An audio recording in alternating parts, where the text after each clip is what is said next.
Love, light, and blessings. This is Shamanic Arawak Priestess here. And today's video is going to be a spirit chat video. There's going to be noise in the background because today's Saturday and the kids are upstairs and they're playing. I wanted to record this video during the week when it was a little bit quieter. Well, that's what I would usually do pre-pandemic.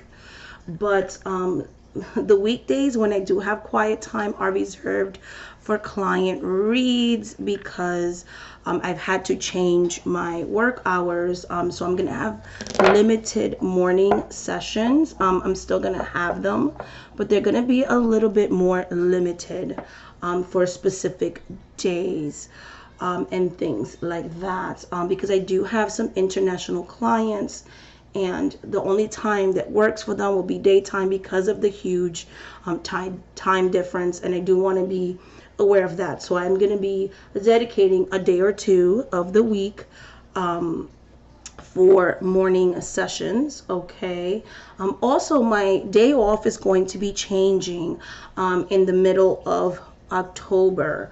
So because that's when the change in my schedule will take effect, because people were booking the morning sessions and I want to honor that. I don't want to reschedule those. So if you have a morning session with me, do not freak out. Those appointments will be honored. And things like that. So by the middle of next month, so 4 weeks from now, that you're going to see a very different availability as far as morning sessions, as well as Sundays. Starting the middle of next month will no longer be my day off, being that I'm not going to be able to work as much during the morning. I am doing limited earlier morning sessions. So basically, yes, there's going to be morning sessions, but it's going to be earlier than it was before. So I'm going to work it around when before the kids have to log in for remote school, because I need to be available for that. I need to have quiet space. You know, as you guys know, there's been some delays with my relocation. I don't want to get too many details into that. One of the reasons why I was relocating, one of the reasons why I am relocating, is because I've pretty much outgrown this apartment house, and it's really hard to find a quiet spot other than where I work and do readings. And I have to give up my quiet space so that my kids can have quiet. So I have to separate them. Because they share a room. So one comes into my work office and then the other one stays in their bedroom.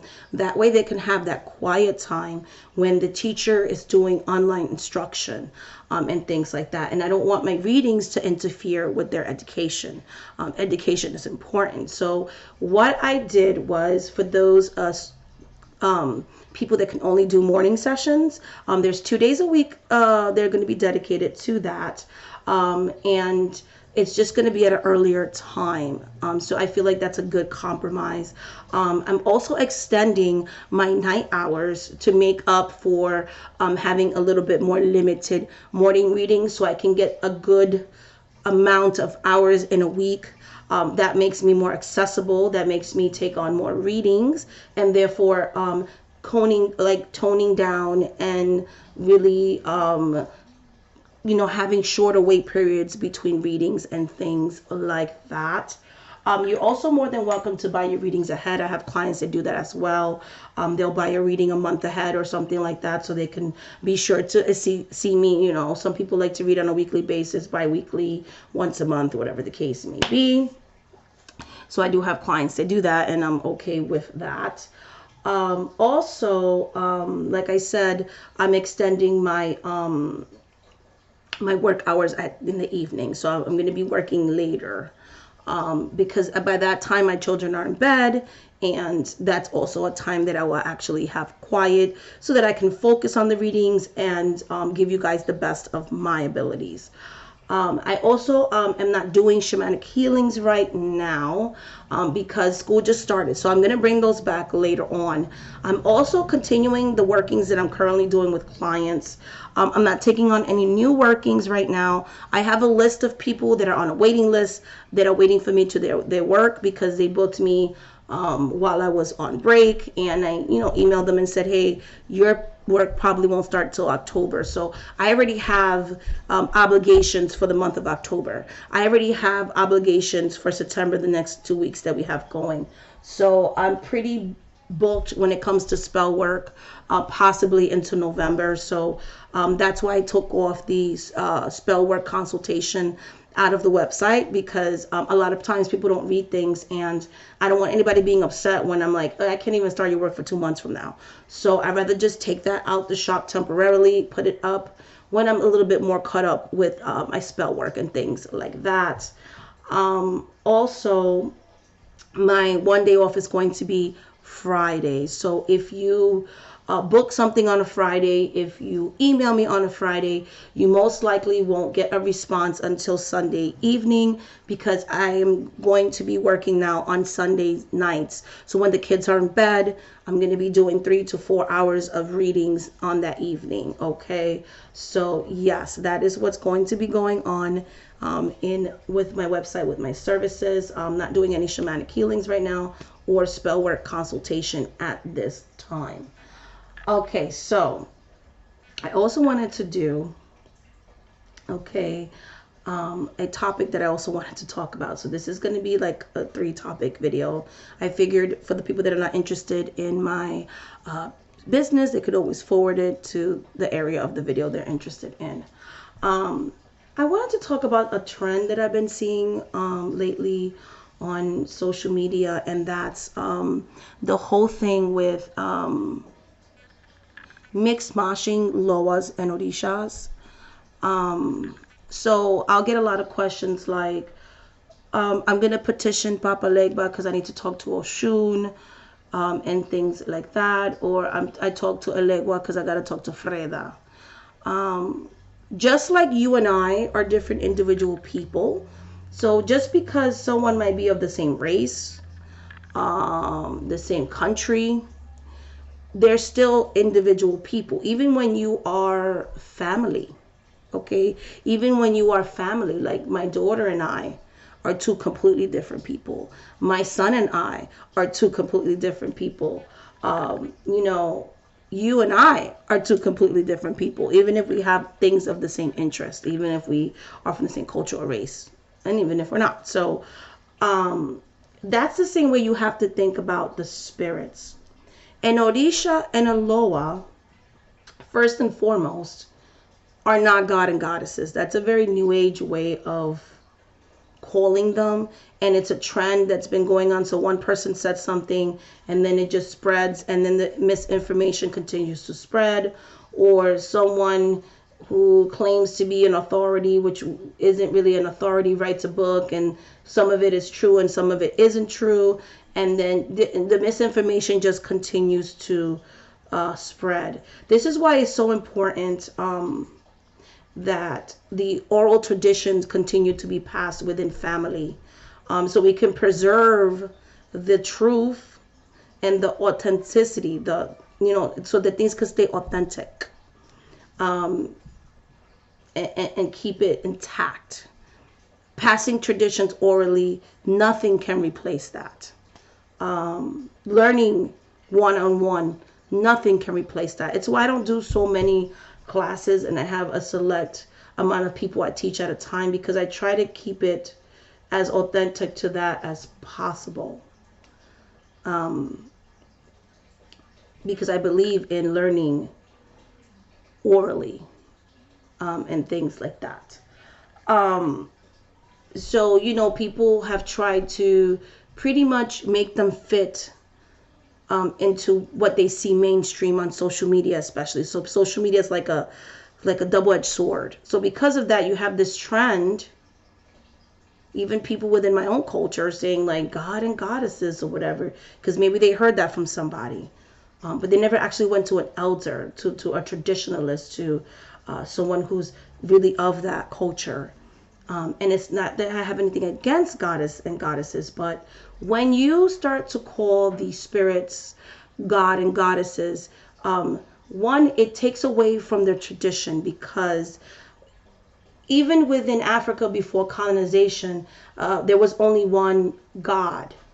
What the regions that I'm talking about, the 7 tribes that most of us that are descendants of slavery. Okay, I heard someone in the video say ADOS, so American descendant of slavery. So yes, you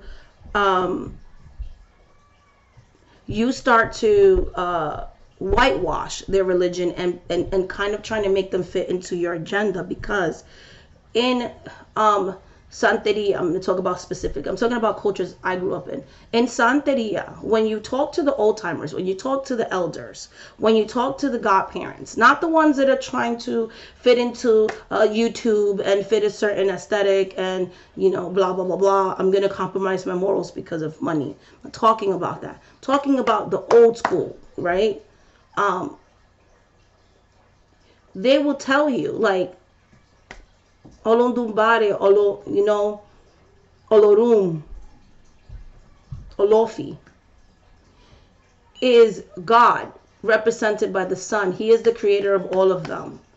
Orishas are more tied to, if you will, and this is why they did this during colonization and the diaspora. They're closely more tied to saints. So just like Mary, the Virgin Mary, is not a goddess. In the church, she is a saint. You know, she is a person that was once living, that is venerated and is honored, and it is believed that when you pray to Mary, she intercedes on your behalf to God, to Creator. That is the same idea in Santeria. The Orishas, because a lot of them were mostly human, right? They understand our human experiences. Okay, so for instance, Oshun, who was an Orisha that was once poor and became rich. She knows what it's like to be impoverished, but she also knows what it's like to live well and be a queen, right? She will help you when it comes to financial issues because she's come from struggle. She'll be better able to advocate to Creator on your behalf. So they're more closely, okay, to a saint in Western culture or an angel, an angelic energy. And this is why we synchronize them throughout history in the diaspora with these energies, because they closely relate to each other. So they never, in the time of when the religions were being created in Africa, and when they had to synchronize them because of survival and practice the same but with different forms, and started infusing cultures like indigenous people, because they were Native Americans, as well as indigenous people throughout Central America, Latin America, and the islands, okay, that influenced the religions like voodoo, so Haitian voodoo, Dominican voodoo, aka 21 divisions, or things like that, or espiritismo, okay, criollo, okay, espiritismo, sancismo, okay, and santeria. These are the ones I actually know about, right? There's so many others. This is why they found it easier to do that. And this is why to this day, we, the ones that practice, the ones that are descendants of these indigenous people, still choose to synchronize our saints or our angels, because it's a homage. We recognize that there was a sacrifice and a struggle in order for them to be able to do that. So when we start calling them God and goddesses, when we start to try to assimilate spirits into other cultures, when we try to infuse things into this and put them in altars with other things, we are disrespecting the ones that walked before us, okay? That is why I'm so passionate about the preservation, okay? The ATRs, the African traditional religious practices of the diaspora, are going to be different than the African traditional religions of the continent of Africa when some of the tribes were not colonized, for the ones that were not colonized, for the ones that still live within Africa and the continent of Africa. But even with those differences, the core energy of the spirits the I've been able to manifest. So it doesn't make one less than the other. We can, we should not be, as black and brown people, divided as a community. We may have different ways of venerating our ancestors. One, because we are from different parts of the world, but one way, okay, so my way, or the way of my people, is not any better or less than the ways of those that are still in the continent of Africa. I like to work with the African traditional religious practices of the diaspora, because this is something that was created directly with my ancestors in the islands, which is, yes, I would always love that I have African descent, but my home is Puerto Rico. My home is Haiti. My home is knowing I am an Afro-Latina, I'm an Afro-Caribbean woman.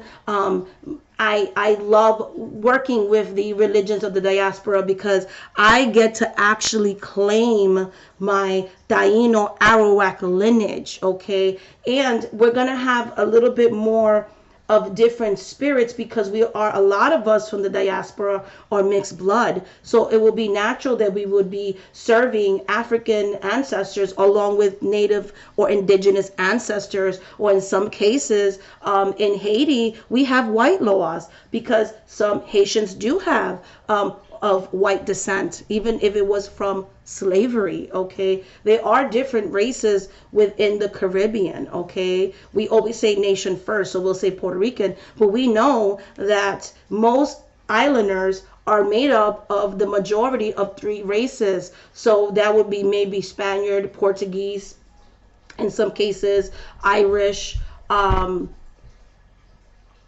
I lost my train of French, and like in Haiti, and so on and so forth. We also know that we mainly come from Africans and the first people, the indigenous people that inhabited the islands before Columbus discovered it, okay?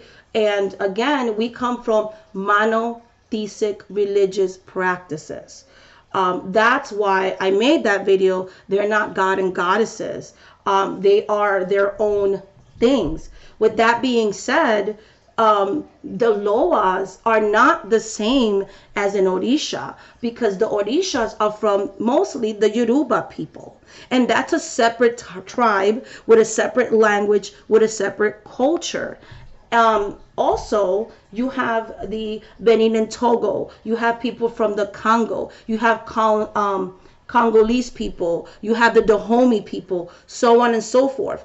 And they worked with an ancestral energy called the Loas.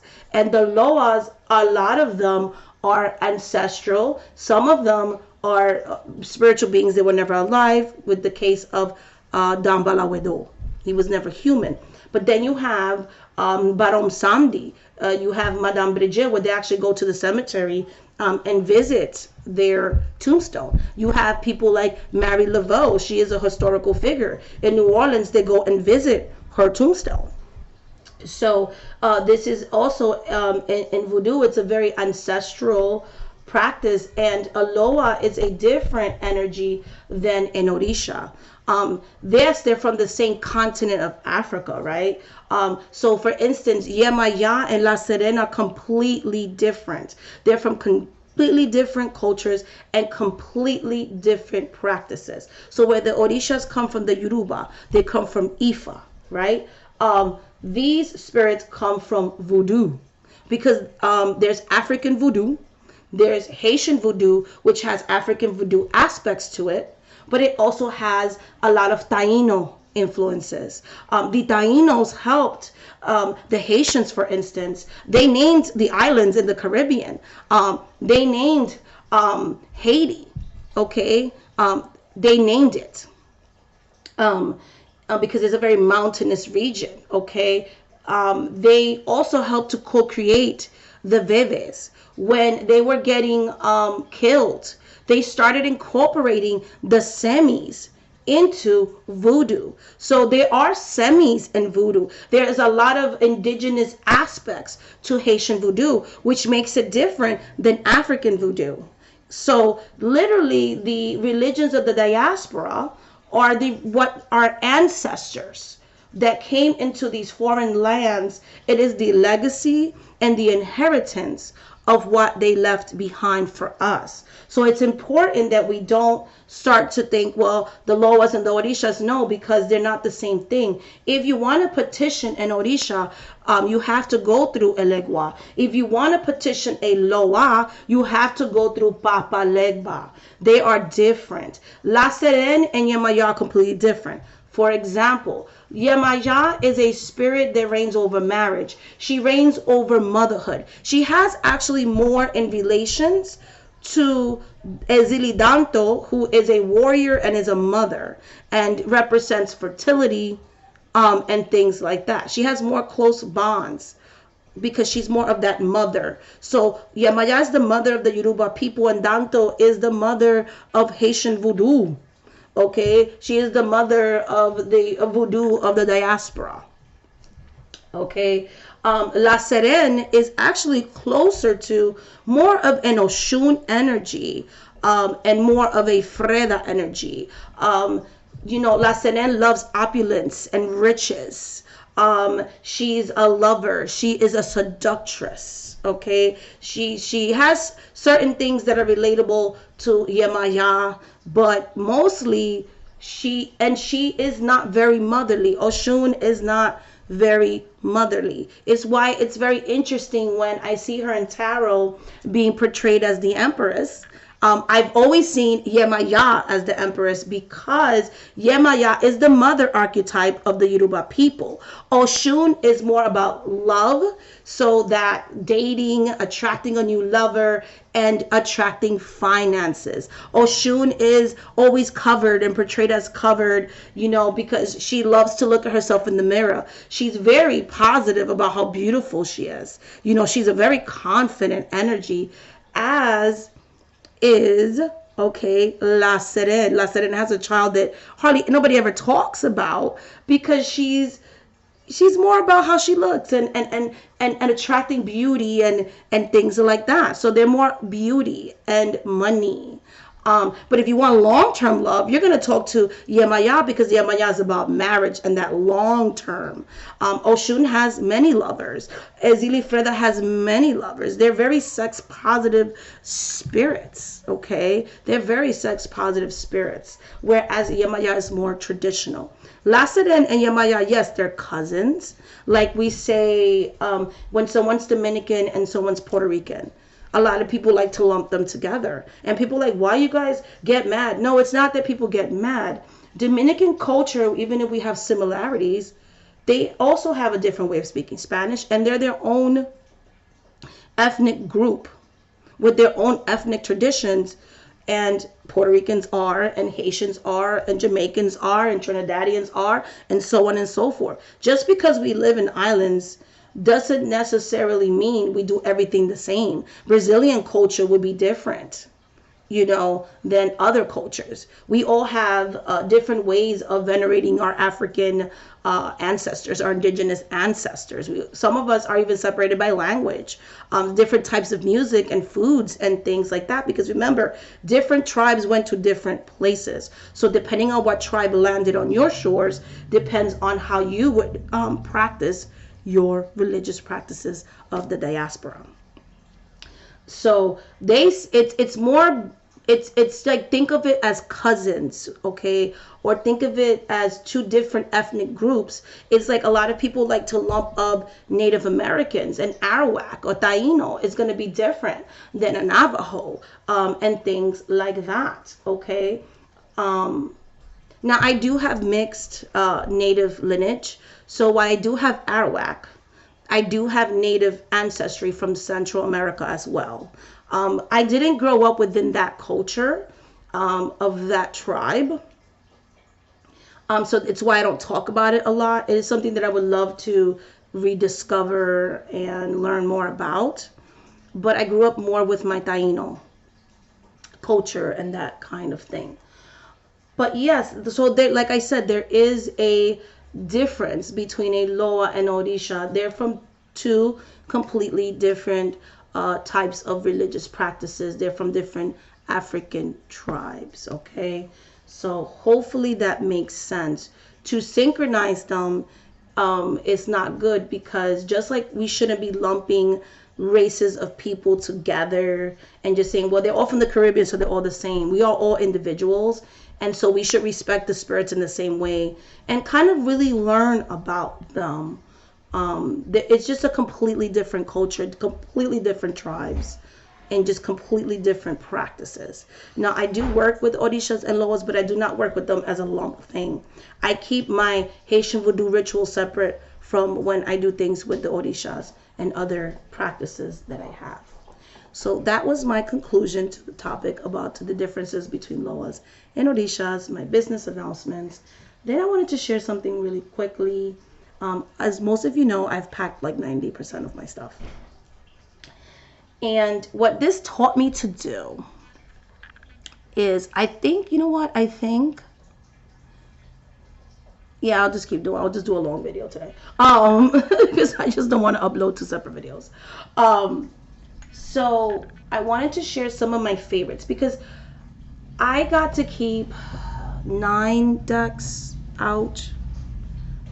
Some of them for client work and some of them for myself. And then I bought like an additional deck. It's the Halloween Tarot, which I'm gonna work with it a little bit longer, and then I might do a review, not just flip through, but like an actual what I think about it. I want to work with it a little longer. I did order a new deck that I was never going to order. It was on my recommendations. I went on YouTube, typed in the name, and saw some flip throughs, and I was like in love. So definitely excited about that, because a lot of my decks that I like, tarot decks that I worked with, I packed them, and I'm not gonna unpack them now. So because in my defense, I thought I was gonna be further along with the relocation than I am right now. So I was like, I need a deck just like for myself that I want to work with, that I want to study with, and on my free time and stuff like that, and journal with and things. So I did find one.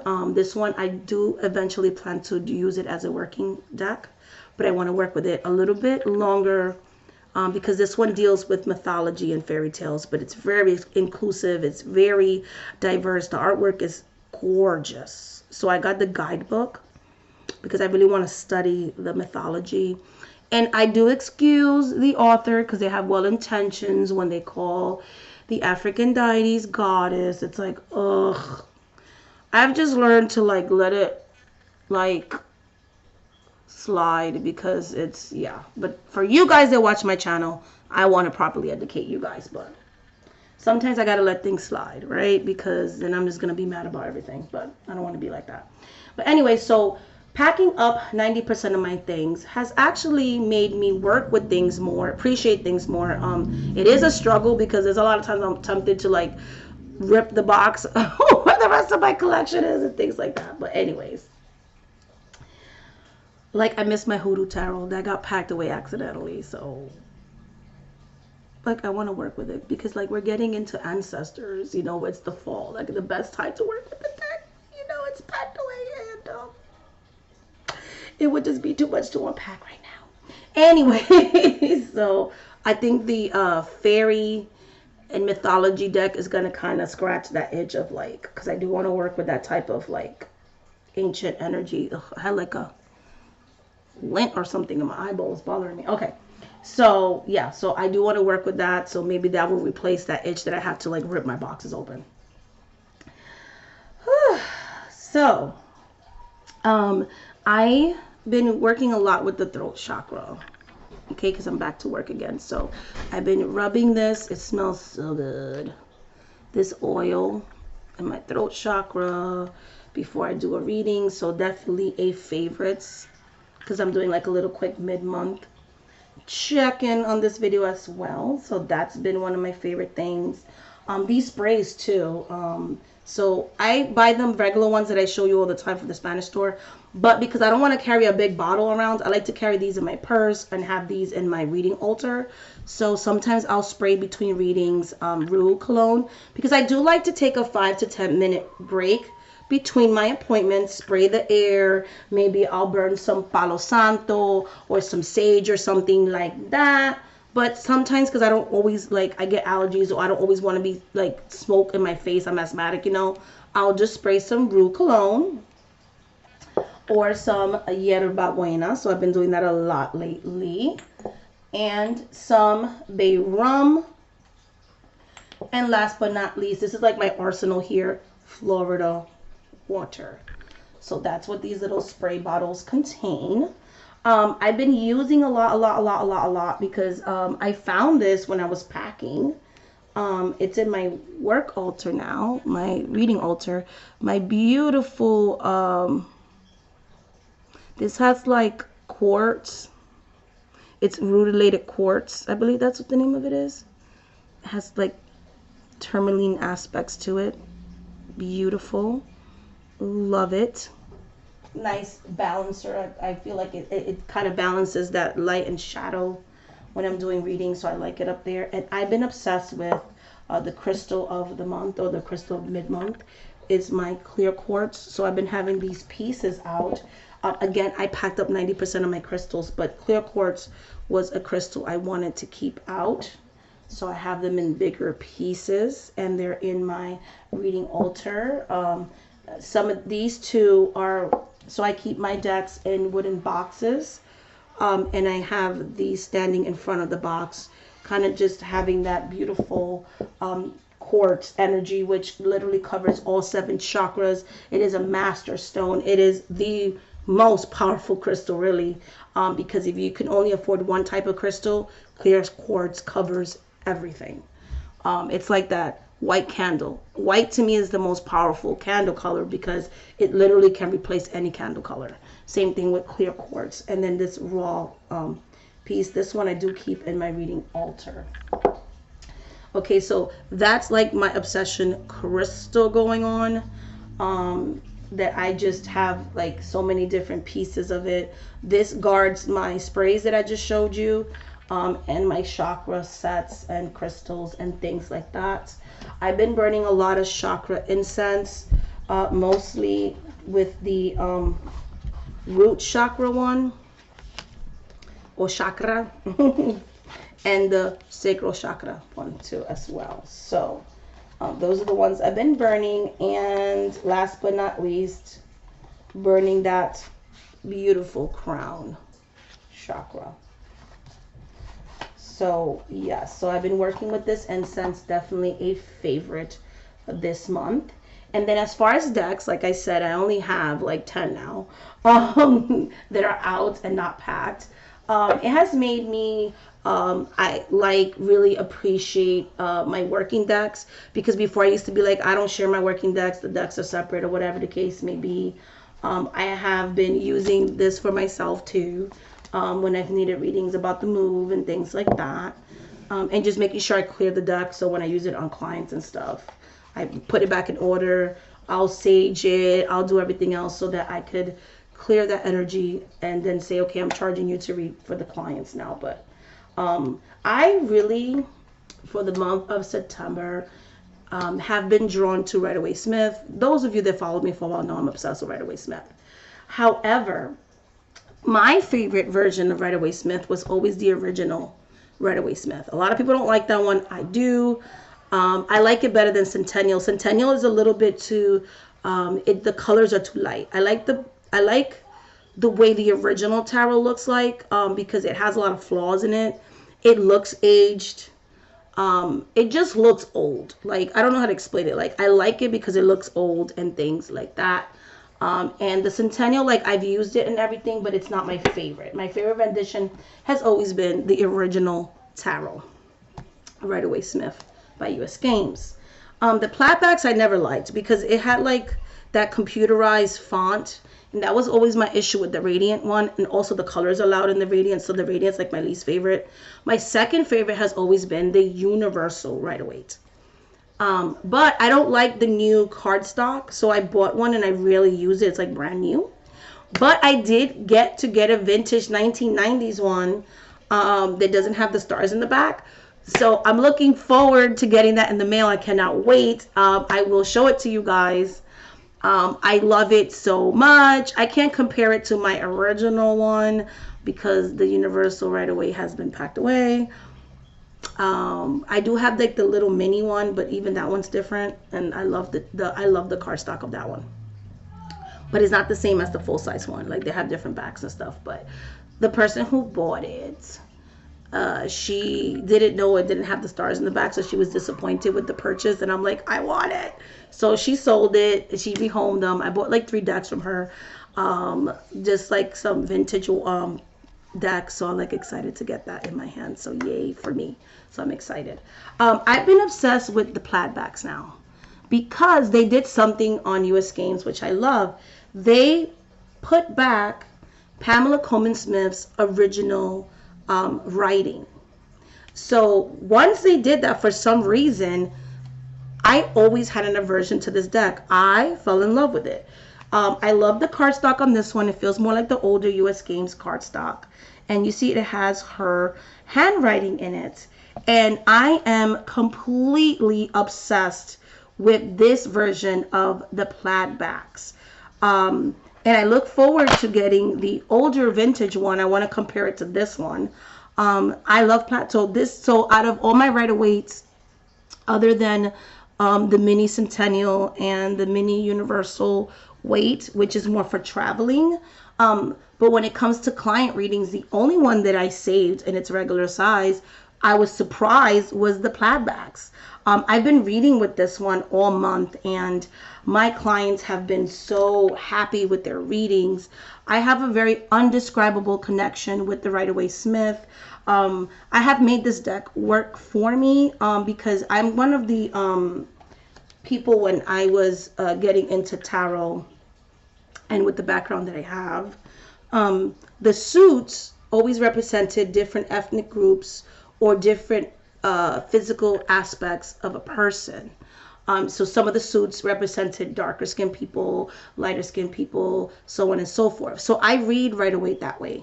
When it comes to gender and things like that, to me, like a lot of the queens are not overly feminine. So I'm able to read anyone from the LGBTQ plus community in a respectful way and things like that. So I customize the way that I read with this very traditional deck in a very inclusive way and things like that. So I have my own system to making sure that my readings cater to everybody. And I always try to be really open, even in the way that I word love readings. I would say partner.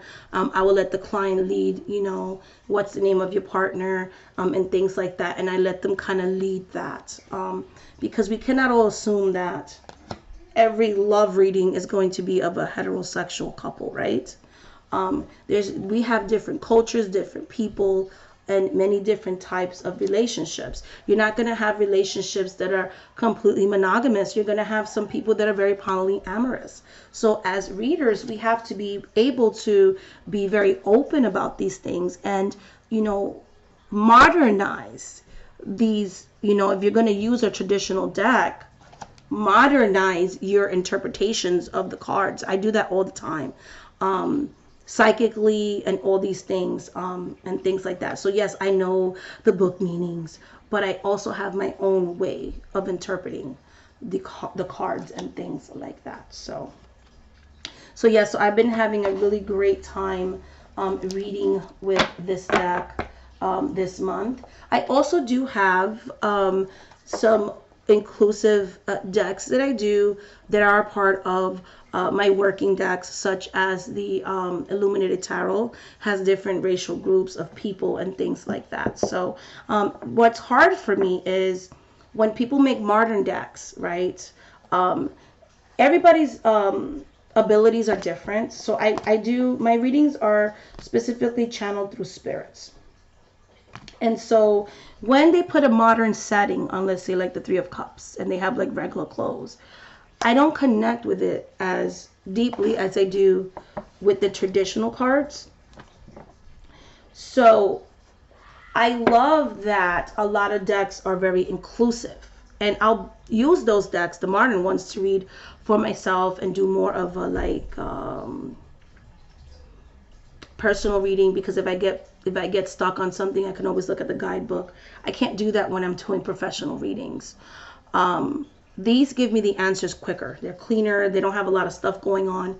I tend to be drawn to clean decks as well when I'm doing readings and not all this stuff, which is funny how I connected to the Illuminated Tarot, because that deck is very busy. So I guess there's exceptions to every rule. And so I would love if they would make inclusive decks that had that Renaissance type of look to it, with just different people of color. Good example, Spellcasters Tarot. So they have a lot of Celtic components, but they have people of color. They have people from the LGBTQIA plus community. Sorry about that. It's like I think, and then the words, like I say things without fully like processing the thought, and then I stutter a lot when I speak, so I apologize because I get excited. So the Spellcasters Tarot is a good one for a beginner. It's inclusive, it's a good reader, and it has a lot of that Celtic, but it has different people of all walks of life, so it's a good inclusive deck. They can do the same thing with the look of Pamela Coleman Smith deck. Good example of that is when they created the Melanated Classic Tarot. They did the same type of artwork very closely to the Universal Weight Tarot, but they did it with brown people of different colors. Why can't they do that same thing with people of multiple cultures, like the way they did with the Illuminated Tarot? But maybe because not everybody's drawn to that type of art style, in different art styles. It'll be nice if people can actually do that. They're going to do clones now in 2020. Why aren't the clone decks that you're doing like the Easy Tarot was one? All you see is white people. Like Barbara Moore had a great opportunity to put some brown people in that deck using that same Renaissance look to it, but maybe added some brown people. Maybe the Two of Cups could have been a same-sex couple, or they could have been some non-binary people in the court cards, right? But with that, still the aesthetic of that Renaissance, because we marginalized people have existed throughout history. We didn't just start appearing in the modern age. We've been around, right? We've had our own cultures, our own practices, our own things. So isn't it about time that we get represented in more traditional decks as well? To me, that is the true meaning of inclusion, because there are a lot of readers like me that I talk to outside of YouTube that are brown people. They're like, I like modern decks, but I actually relate better to traditional decks, but all those are white faces on these traditional clone decks. They were made in the 90s and in the 2000s. Why can't they make something like this, but this be a white and a brown person? Not just brown people, but like what the world looks like. Multicultural. Different sexual orientations, but in a traditional setting. There's a market for that. People want to see diversity and inclusion. So just a thought out there for deck creators out there. It's time that you start including us in more traditional decks, so that if somebody can't connect to a modern deck, they have many options. So many different options. So many different options. You know what I mean? I love the Robin Wood Tarot. I love that deck. That was made around the 90s. That was a great deck that could have included some different races of people too, right? With that old feel to it. So I really want to see that. I want to see traditional tarot with many different faces. People that look like me, they look like you, they have your body type. And they try to do that with the modern witch tarot, but it's too modern for me. Like the laptops and the motorcycles, that throws me off. But there's an audience for that, and there's people that love that. But people like me that are very traditionalist, and I can't help it, I am who I am, it's harder for me to find traditional decks with people that look like me. Working Girl has one black person in it. One black person. And that was the 70s. It's sad to me that in this modern age, we don't even include that. And someone in the 70s included at least one brown person, right? Trying to be inclusive. And you have all these modern decks. Los Garibo literally has reprinted the Rider-Waite-Smith deck clones, and nobody's ever thought to, hey, let's put some brown people in here. Not just exclusively brown people, but brown, white, Asian. You know what I mean? Like, there's so many different races in the world. Where is that representation in traditional tarot? I'm not going to judge Pamela Coleman Smith or creators from the 80s and 90s, but I am going to judge you in 2020 and 2021 because the time of excuses is over. Okay? There is no reason why you cannot include our faces if you're going to do a clone of that era, of that Renaissance king, queens type of more traditional deck. Why can't a brown person be riding a horse? You know what I mean? Why can't a brown person be a queen? There was many kingdoms throughout the world outside of Caucasian people. You know, there's still to this day royalty in Africa. Okay? So come on now. Anyways, so yeah. The second deck that I was so loving this month is the Energy Oracle. I hadn't used this deck for a long time, and I actually thought about like getting rid of it or putting it to sleep. But when I was packing, something told me don't do that, so I didn't. And I have recently started working with this deck again. These are the backs, and I've been using them for myself, but now I'm starting to use them again with client reads and things like that. So yeah, I love this deck. It has like angels and chakras and just so many different things. There's court cards. It has a tarot feeling to it with an oracle feeling to it, which is like my favorite type of oracles. I don't really like affirmation oracles. I like oracles that kind of have tarot components, negative cards, positive cards, things like that. The third deck that I used a lot of is my Psychic Tarot, which is really an oracle to me. You have your chakra cards and things like that.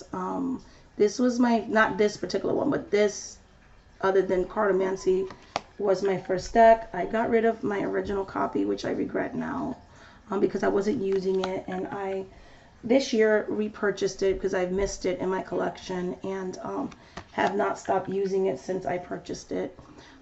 So I mostly do tarot for all types of reading, but sometimes I do pull an occasional oracle card or something like that in a reading when I feel drawn to do so. It's not always a thing, but so when I do feel drawn, usually is this one, and then the second one would be the Energy Oracle for the reading.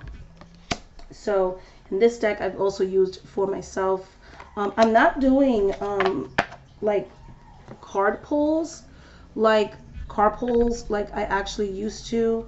Like I'm not really reading myself that much these days in the month of September. I'm not doing weekly readings. I'm not doing journaling or anything like that. I have found it to be very draining for me. And so instead, I just been reading myself when I need to, like when I need clarity. For instance, when I need to know what's going on with the move. If I have to do some type of working for myself, you know, like that. So it's gone from maybe once a week to every 2 weeks, but that's about it. And so I haven't really felt drawn to read for myself. Again, only when I need it. So yeah. So that's what I've been doing. I feel like the daily draw thing was becoming more of a chore.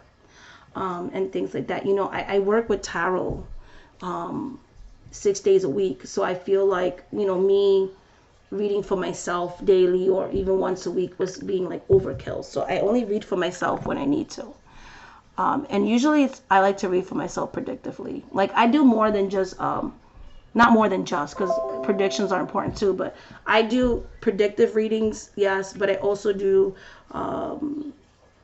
coaching sessions. I've also done looking at the present and just seeing what we need to do to fix in the present to fix the future, manifestation. So I do all types of different types of psychic readings and things like that, but the majority of them are predictive and things like that. I do spiritual readings where we're finding out about your spirit messages come through, motivational, self-love. You know, I do all types of readings. And that's draining, you know, but I love it. I fell back in love with reading again. I'm glad that I took the 2 weeks off, because it really made me realize that this is what I want to do for the rest of my life.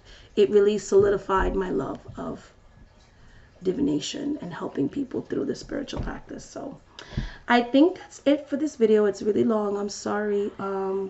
Much love, much light, much blessings. If you want to work with me on a one-on-one basis, shamanic@priestess.com. And you can go to my website and book a reading, shamanic@priestess.com.